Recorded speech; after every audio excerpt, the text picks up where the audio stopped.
Hello dear aspirants, welcome to DNS day night study. दोस्तों, आज के इस वीडियो लेक्चर के थ्रू हम लोग बीएससी एग्रीकल्चर के जो 15 मोस्ट इंपॉर्टेंट क्वेश्चंस हैं उन्हें हम वन बाय वन डिस्कस करने वाले हैं। दोस्तों, आपको बता दें यहाँ पे कि जो ये हमने क्वेश्चन सेलेक्ट किए हैं ये आपके महात्मा गांधी काशी विद्यापीठ और यूपी कॉलेज के जो एग्रीकल्चर के एंट्रेंस एग्जामिनेशंस होंगे उनमें बहुत ज़्यादा हेल्पफुल होने वाला है। आपको बता दें कि ये हमारा 5th पार्ट है। हमने ऑलरेडी 4 पार्ट ऑलरेडी अपलोड कर चुका है चैनल पे, तो अगर आपने अभी तक उन वीडियोस को नहीं देखा है तो डिस्क्रिप्शन में आपको उन चारों वीडियोस के लिंक मिल जाएंगे। तो मेक श्योर कि आप उन वीडियोस को ज़रूर देख लें, देन आप इसे देखें और आपकी प्रिपरेशन और अच्छी तरीके से हो पाएगी। तो आइए इसी के साथ हम अपने क्वेश्चंस पे चलते हैं।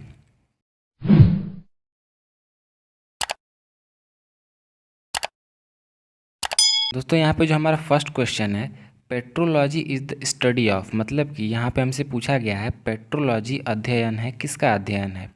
तो दोस्तों, इस क्वेश्चन का जो राइट ऑप्शन होगा डी ऑप्शन होगा, मतलब कि रॉक्स। यहाँ पे जो हम चट्टानों का जो अध्ययन करते हैं उसे हम क्या कहते हैं, पेट्रोलॉजी कहते हैं। दोस्तों, इस टाइप के क्वेश्चंस आते हैं, जैसे यहाँ पर आपसे पूछ सकता है सॉइल है तो इसकी जो स्टडी होती है उसे क्या कहते हैं। तो दोस्तों, आप लोग इसका जो आंसर है वो कमेंट में बताइए कि जो सॉइल का जो मतलब स्टडी होता है तो उस स्टडी को हम क्या कहते हैं। आइए इसी के साथ हम अपने सेकंड क्वेश्चन पे चलते हैं। जो हमारा सेकंड क्वेश्चन है, growing of A crop after failure of main crop is called, मतलब कि जो क्रॉप्स जो कि मुख्य फसल की विफलता के बाद दूसरी फसल को उगाना उसे क्या कहा जाता है। तो देखिए दोस्तों, इस क्वेश्चन का हमारा राइट ऑप्शन है सी, कैच क्रॉप, मतलब अंतवर्ती फसल जो हमारा राइट ऑप्शन सी है। देखिए दोस्तों, यहाँ पे जो हमारा ए ऑप्शन बोल रहा है कवर क्रॉप, मतलब कवर क्रॉप का आप लोग यहाँ पर एग्जाम्पल बताइए, कवर क्रॉप का एग्जाम्पल क्या होगा। दोस्तों, यहाँ पे देखिए जैसे कि कैश क्रॉप है, तो कैश क्रॉप मतलब कि कॉमर्शियल पर्पज़ के लिए उगाते हैं, हम अपने खुद के लिए नहीं उगाते। जैसे जूट हो गया, टी हो गया, कॉफ़ी हो गई, तो ये सब चीज़ें क्या है, ये प्लांटेशन क्रॉप्स हैं। फिर जो हमारा ट्रैप क्रॉप होता है, ट्रैप क्रॉप का अर्थ यह हुआ कि जैसे हमारी जो फसल है, जो हमारी खेत है, तो उसके चारों ओर एक ही जो ट्रैप क्रॉप्स की जो एक वैरायटी होती है, तो जैसे कि अल्फाल्फा एक प्लांट होता है, तो उसकी हम क्या करते हैं, बाउंड्री कर देते हैं, जिससे क्या होता है कि जितने भी इंसेक्ट्स, पेस्ट्स वगैरह जो अटैक करते हैं वो हमारे मेन क्रॉप पर न करके इस ट्रैप क्रॉप पर करते हैं, जिससे क्या होता है कि जो हमारी मेन क्रॉप है वो सेफ़ रहती है। तो इसे कहते हैं ट्रैप क्रॉप। इसका एग्जांपल मैंने आपको बता दिया, अल्फाल्फा जो हमारा है, मतलब कि इसका जो राइट ऑप्शन अल्फाल्फा है, आप लोग इसे याद कर लीजिएगा। तो आइए इसी के साथ हम अपने नेक्स्ट थर्ड क्वेश्चन पे चलते हैं। दोस्तों, जो हमारा थर्ड क्वेश्चन है, मोस्ट न्यूट्रिशियस पल्स क्रॉप, मतलब सबसे पौष्टिक दलहनी फसल कौन सी है। तो दोस्तों, यहाँ पे जो हमारा राइट ऑप्शन होगा, इसमें से सभी को पता होगा अरहर। जो अरहर होती है उसमें 22 ग्राम्स पर 100 ग्राम्स प्रोटीन पाया जाता है, मतलब कि अगर हम 100 ग्राम अरहर दाल लेंगे तो उसमें 22%, मतलब कि 22% जो है कि प्रोटीन पाया जाएगा। उसी तरह से अगर हम चना को लेंगे तो यहाँ पे चने में भी प्रोटीन पाया जाएगा, लेकिन अरहर के मुकाबले कम होगा, वहाँ पर 11 ग्राम प्रति 100 ग्राम जो है कि प्रोटीन पाया जाएगा। मतलब अगर हम 100 ग्राम चना लेते हैं तो उसमें 11 ग्राम जो हैं वो प्रोटीन पाए जाएंगे। तो आइए इसी के साथ हम अपने फोर्थ क्वेश्चन पे चलते हैं। जो हमारा फोर्थ क्वेश्चन है, vermi compost is excreta of, मतलब कृमि खाद उत्सर्जन है। तो सभी को पता होगा कि जो वर्मी कंपोस्ट होता है वह अर्थवर्म से प्राप्त किया जाता है। केंचुए जो होते हैं, जब किसी ऑर्गेनिक मटेरियल को जब वे डिकम्पोज करते हैं तो वर्मी कंपोस्ट बनता है। तो दोस्तों, यहाँ पे देखिए जो हमारे कैटल्स होते हैं, जो हमारे पोल्ट्री फार्म्स होते हैं, वहाँ से भी कंपोस्ट निकलते हैं, लेकिन यहाँ पे हमसे पूछा गया वर्मी कंपोस्ट, इसीलिए जो इस क्वेश्चन का राइट ऑप्शन है वो क्या होगा, बी ऑप्शन, मतलब कि हमारा जो अर्थवर्म है वो राइट ऑप्शन है। नेक्स्ट हमारा फिफ्थ क्वेश्चन है, which is family of mango. देखिए दोस्तों, ये जो क्वेश्चन है यहाँ पर बीएससी एजी के एंट्रेंस एग्जाम में 2019 में ये क्वेश्चन आ चुका है। तो इस क्वेश्चन को आप कमेंट में बताइए कि इस क्वेश्चन का जो राइट ऑप्शन है वो क्या होगा। लेकिन मैं आपको जो सारे ऑप्शंस हैं उन्हें मैं डिस्कस कर लेता हूँ। तो देखिए दोस्तों, यहाँ पे जो हमारा ए ऑप्शन है, मतलब सोलेनेसी, तो सोलेनेसी जो फैमिली होती है इसमें जो हमारे पोटैटोज़ होते हैं, जो हमारे टमेटोज़ होते हैं, वेजिटेबल्स होते हैं, वे आते हैं। जो हमारे कैरिकेसी होते हैं, तो कैरिकेसी में क्या आते हैं, जैसे हमारा पपाया हो गया, मतलब कैरिका पपाया जो उसका बोटेनिकल नेम है। तो जो कैरिकेसी फैमिली होती है, जो पपाया जो फैमिली होती है वो इस कैरिकेसी में आता है। दोस्तों यहाँ पे जो डी ऑप्शन है रूटेसी, दोस्तों आप इसका जो आंसर है वो कमेंट बताइए कि इसका जो रूटेसी जो मतलब कि रूटेसी फैमिली में कौन से प्लांट्स आते हैं।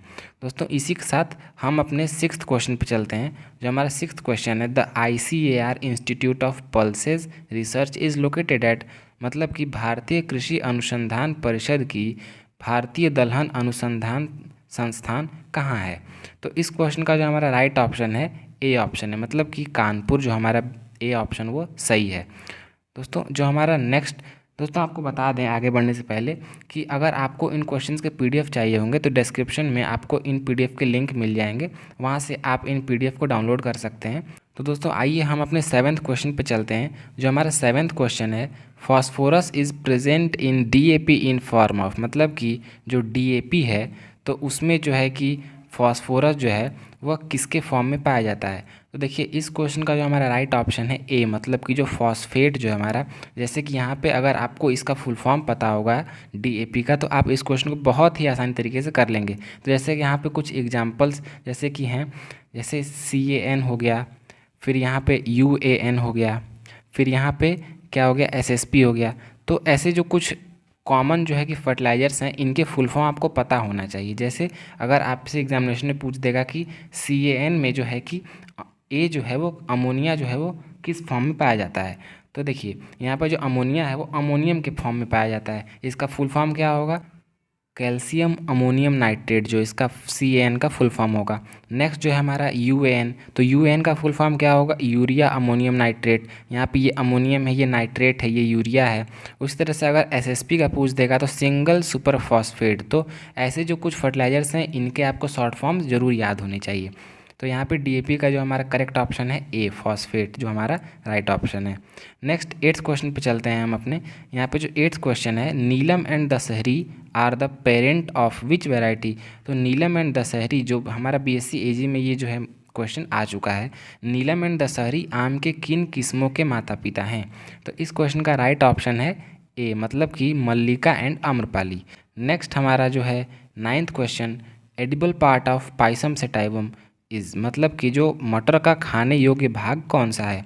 तो इस क्वेश्चन का जो हमारा राइट ऑप्शन होगा डी, मतलब कि कॉटिलिडॉन्स, या फिर जिसे हम सीड कहते हैं। मतलब कि जैसे यहाँ पर जो आपको स्ट्रक्चर याद होने चाहिए, मोनोकॉटिलिडन्स और डाइकॉटिलिडन्स जो होते हैं उनके जो है कि आपको स्ट्रक्चर्स याद होने चाहिए। तो दोस्तों देखिए इस क्वेश्चन का राइट ऑप्शन है डी, कॉटिलिडन्स है। तो दोस्तों आइए इसी के साथ हम अपने 10th क्वेश्चन पे चलते हैं। दोस्तों जो हमारा 10th क्वेश्चन है, white colour of milk is due to, मतलब कि दूध का रंग किस कारण सफ़ेद होता है। तो इस क्वेश्चन का जो हमारा राइट ऑप्शन है, अब यहाँ पे सफ़ेद दूध पूछा गया है तो आपको पता होना चाहिए कि जो सफ़ेद दूध है वो ऑब्वियसली भैंस के दूध में पाया जाता है। भैंस का दूध होता है वो सफ़ेद होता है, और जो काऊ का जो दूध होता है, गाय का, वह कैसा होता है, पीला होता है। अब यहाँ पर बात ये आती है कि जो भैंस का दूध है वह किस कारण सफ़ेद होता है और गाय का दूध जो है वो किस कारण पीला होता है। तो यहाँ पे हम अगर बफेलो की बात करें तो बफेलो जो है उसके मिल्क में जो है वो फैट ग्लोब्यूल ज़्यादा मात्रा में पाया जाता है, जबकि जो काऊ मिल्क है वहाँ पे कैसीन पाया जाता है। जो कैसीन होता है तो वो क्या करता है, उसकी कारण जो है दूध का रंग जो है पीला होता है। लेकिन जब भैंस के दूध की बात करेंगे तो यहाँ पे जो कैसीन होता है वह कन्वर्ट हो जाता है किसमें, इनविजिबल विटामिन ई में। ठीक है, तो जो कलरलेस विटामिन ए होता है तो उसका जो कोई कलर है नहीं, इसीलिए जो फैट ग्लोब्यूल्स है वह जब उस पर लाइट रिफ्लेक्ट करती है तो इसलिए वो ज़्यादा सफ़ेद दिखता है गाय के दूध के मुकाबले। इसलिए हम यहाँ पर देखेंगे तो इस क्वेश्चन का जो हमारा राइट ऑप्शन है ए है, मतलब कि जो फैट ग्लोब्यूल्स है, मतलब ए ऑप्शन जो है हमारा करेक्ट है।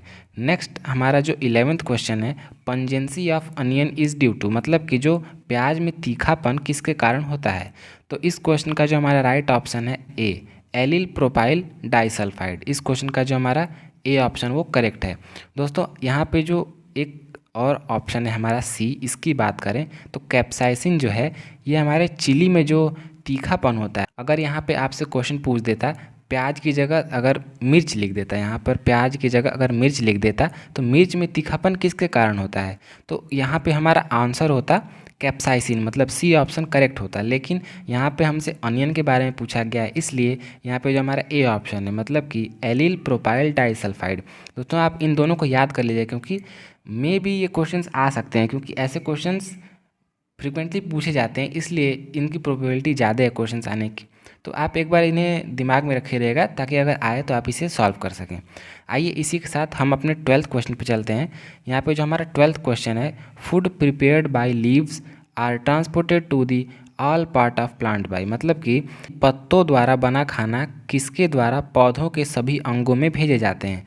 तो यहाँ पे देखिए, यहाँ पे एक हाइपोथेसिस थी। अगर मैं उसकी बात करूँ तो आपने पढ़ा होगा तो क्लास 11th के बायोलॉजी में मंच हाइपोथेसिस। जो मंच हमारे जो साइंटिस्ट थे उन्होंने एक हाइपोथेसिस दी हुई थी। उस हाइपोथेसिस में क्या था कि जो फूड मटेरियल जो कि स्टार्च के रूप में, जो कि शुगर के रूप में स्टोर होता है, वह क्या होता है कि जो प्लांट्स के अदर पार्ट्स होते हैं उनमें ट्रांसपोर्ट होता है। तो वह जो है, जो फूड जो है वो ट्रांसपोर्ट होता है, वो किसके थ्रू होता है, ये क्वेश्चन पे पूछा गया है। तो इस क्वेश्चन का जो राइट ऑप्शन होगा, सभी को पता होगा, फ्लोएम। मतलब जो हमारा फ्लोएम होता है उसके थ्रू क्या होता है कि जो लीव्स होती हैं हमारी, जब वो लीव्स जब फूड प्रिपेयर कर लेती हैं तो क्या होता है कि जो यहाँ पे फ्लोएम होता है उसके थ्रू जो है वो अदर पार्ट्स में जो है, रूट्स में, फिर जो ब्रांचेज में, चाहे जहाँ भी, तो उसी फ्लोएम के थ्रू जो है वो फूड ट्रांसफ़र होता है। फूड किसके फॉर्म में होता है, स्टार्च के फॉर्म में, शुगर के फॉर्म में हो सकता है। तो आइए इसी के साथ हम अपने 13th क्वेश्चन पे चलते हैं। दोस्तों जो हमारा 13th क्वेश्चन है, एडिबल पार्ट ऑफ मेज, मतलब मक्के का खाने योग्य भाग है। तो जो मक्का होता है, आप सभी ने खाया होगा, जो मक्का होता है उसका हम क्या खाते हैं, एंडोस्पर्म खाते हैं। दोस्तों ऐसे क्वेश्चंस जैसे कि कोई भी सीड का जो एडिबल पार्ट अगर पूछ देगा, तो जब तक आप उस सीड के स्ट्रक्चर के बारे में नहीं जानेंगे कि या वो मोनोकॉट्स है या वो डाइकॉट्स है, तब तक आप आसानी से इस क्वेश्चंस के आंसर को नहीं बता पाएंगे। इसलिए मेक श्योर कि आप लोग मोनोकॉटिलिडॉन्स और डाइकॉटिलिडोनस जो भी सीड्स होते हैं उनके स्ट्रक्चर्स को आप एक बार ज़रूर देख लीजिएगा। तो अगर हम बात करें यहाँ पे मेज़ के सीड की, तो मेज़ का सीड जो होता है वो कुछ इस टाइप का होता है, आपने देखा होगा। तो यहाँ पे जो मेज़ का सीड होता है वहाँ पर एक इस टाइप का स्ट्रक्चर पाया जाता है। और यहाँ पे क्या होता है, रूट कैप वगैरह, प्ल्यूम्यूल रेडिकल, ठीक है, कोलेप्टाइल वगैरह सारी चीज़ें पाई जाती हैं। और यहाँ पे जो एंडोस्पर्म है वो इस पार्ट में, इस रीजन में पाया जाता है। तो हम क्या खाते हैं, जो एडिबल रीजन जो है, एंडोस्पर्म भ्रूण जो होता है वो एडिबल पार्ट है, मतलब हम इस पार्ट को खाते हैं। दोस्तों इसी तरह से अगर आपको डाइकोटिलिडन्स के बारे में पूछेगा तो आपको स्ट्रक्चर याद होगा, तो आप बहुत आसानी तरीके से ऐसे क्वेश्चंस को कर पाएंगे। आइए इसी के साथ हम अपने 14th क्वेश्चन पे चलते हैं। जो हमारा 14th क्वेश्चन है, edaphology is the study of, मतलब कि जो एडाफोलॉजी में अध्ययन किया जाता है किसका किया जाता है। तो देखिए इस क्वेश्चन का जो हमारा राइट ऑप्शन होगा बी होगा, मतलब कि relation between plant and soil. जो प्लांट्स होते हैं और जो सॉइल होते हैं उनके बीच के जो रिलेशंस होते हैं उन्हें हम एडाफोलॉजी में पढ़ते हैं। तो आइए इसी के साथ हम अपने 15th एंड लास्ट क्वेश्चन पे चलते हैं। जो हमारा 15th क्वेश्चन है, best suited soil for sugarcane cultivation is, मतलब कि गन्ने की खेती के लिए सबसे उपयुक्त मृदा है।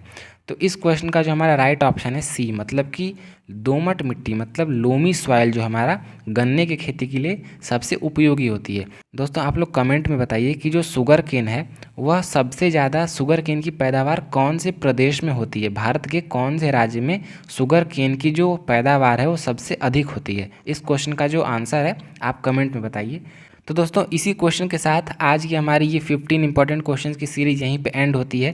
दोस्तों ऐसे ही और भी सीरीज़ और इम्पॉर्टेंट क्वेश्चंस के लिए आप लोग चैनल को सब्सक्राइब कर लीजिएगा और बेल आइकन को प्रेस कर लीजिएगा। और मैंने आपको जैसा कि बोला, अगर आपको इन क्वेश्चंस के PDF चाहिए होंगे तो डिस्क्रिप्शन में आपको DNS ग्रुप का व्हाट्सएप नंबर मिलेगा, वहाँ पे आप उस व्हाट्सएप नंबर से ज्वाइन होकर के इस PDF को अपने फ़ोन में ले सकते हैं। दोस्तों यहाँ पे हमने आंसर की जोड़ी हुई है, आप यहाँ से अपने क्वेश्चंस को मैच करिए और कमेंट में बताइए कि आपने कितने आंसर जो है वो सही किए।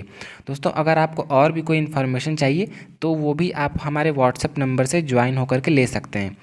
Till then stay safe, keep studying hard with best blessings team DNS। Thank you.